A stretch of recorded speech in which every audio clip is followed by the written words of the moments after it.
শনিবার ভোর থেকেই রাজধানীর আকাশ ছিল মেঘাচ্ছন্ন।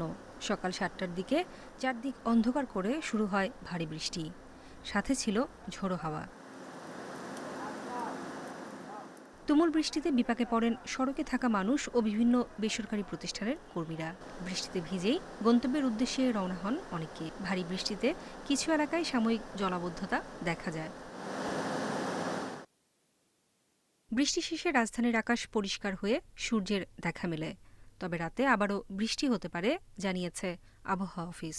এই যে দমকা হাওয়া সেটা ঢাকা থেকে আরও পূর্ব দিকে অগ্রসর হয়, সেটা এখন চট্টগ্রাম বিভাগের কুমিল্লা এবং নোয়াখালী অঞ্চলের উপর দিয়ে অতিক্রম করছে এবং এছাড়াও খুলনা এবং বরিশাল বিভাগের কোথাও কোথাও দমকা হাওয়ার সাথে ঝড়ো বৃষ্টির সম্ভাবনা রয়েছে।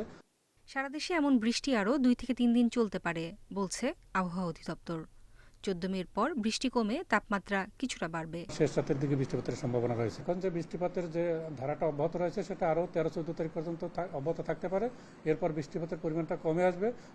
মাসের শেষের 10 দিনে আবারও ভারী বৃষ্টির সম্ভাবনা রয়েছে জানিয়েছে আবহাওয়া অফিস। নূরে জান্নাত, ইন্ডিপেন্ডেন্ট নিউজ, ঢাকা।